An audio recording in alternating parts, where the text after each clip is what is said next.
এজন এমপি যদি 5 বছৰ নিজৰ পাৰ্লিমেণ্টত নাযায় আৰু কাউন্সিলৰ তেখেতে জিকি যোৱা 5 বছৰ এক দিনো তেখেতে কাউন্সিল এছেম্বলিলৈ অহা নাই হাগ্ৰামা মহিলাৰী ডাঙৰীয়াই।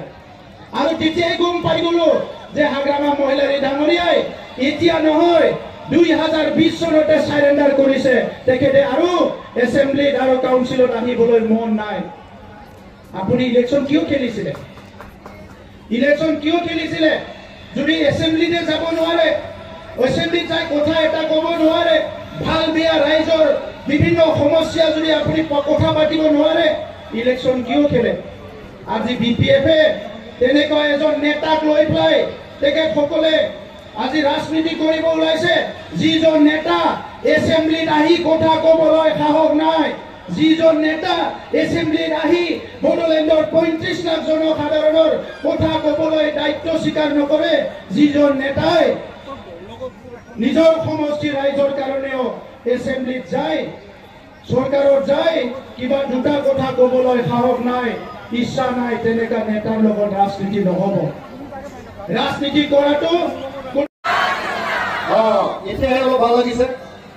চৰকাৰ লাগিব নে নাই? উত্তৰ ফালে একেবাৰে চুপচাপ হৈ ফালে লাগে নে নাই? চব নিৰ্মল কুমাৰ ব্ৰহ্ম এমএলএ ডাঙৰীয়া আছে। আমাৰ মাজত আজি উপস্থিত হৈছে। আজি আমি সংকল্প লৈছো 13 নম্বৰ ইউপিপিএল জিন্দাবাদ। আমি সব ঠিকে আছে তো?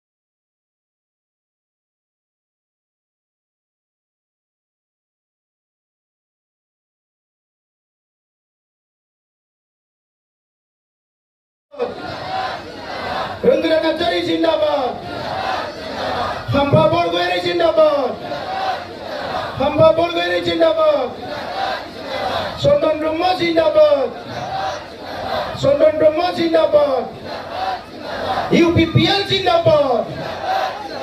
ধন্যবাদ। বহুত বহুত ধন্যবাদ।